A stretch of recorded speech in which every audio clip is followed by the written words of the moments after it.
Gambling, Guns, and Games. The original small, nondescript 150-year-old building at 182 Front Street in downtown Belleville started out as a fur trader outpost and general store. In 1955, it was torn down and rebuilt.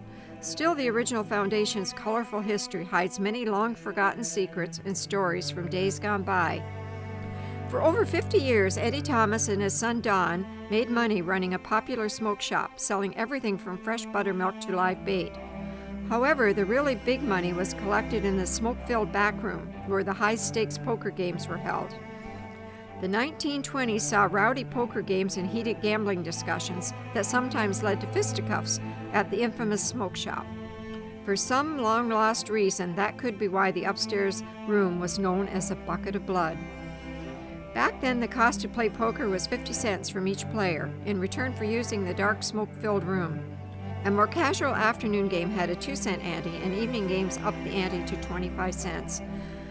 No drinking was allowed, but since gambling was illegal anyway back then, local police sometimes turned a blind eye to the goings-on.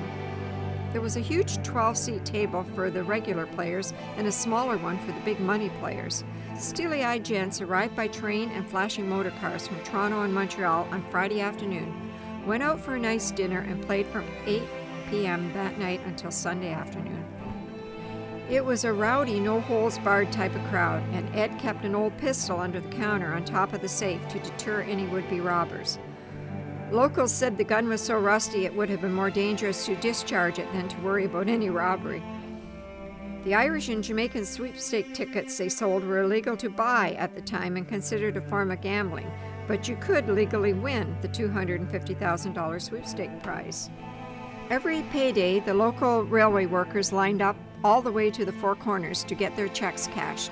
Don and Ed were happy to cash the checks because the brothers handed over the paper money and kept the change.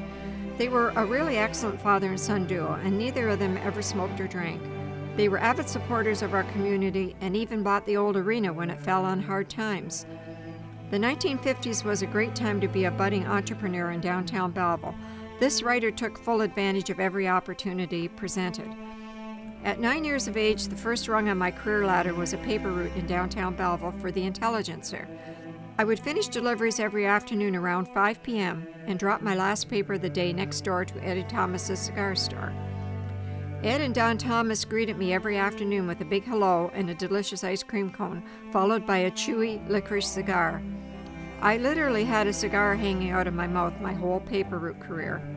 The smells that still bring back memories for me are a heady mixture of newsprint, pipe tobacco, candy, and sawdust, combined with a pungent fishy smell from a minnow tank perched at the end of the long wooden bar. Don and Eddie handed me a brand new rolled-up magazine wrapped in string and a 25-cent tip every Friday afternoon. I loved sitting on my leftover newspapers and listening to the never-ending stories from the locals who dropped by. However, when a joke was a bit off-color, I would inevitably hear the phrase, "Little pitchers have big ears," from Don or Ed, and the conversation volume would immediately drop. I soaked up every story, tall tale, and epic adventure like a sponge, and never did get to see the mysterious room at the top of the stairs. My life was personally influenced by their cheerful good humor and kindness, and I treasure every moment spent with these special guys who showed such kindness to a curious little girl. The Export Grill stands where Belleville's biggest smoke shop and mini casino stood for decades.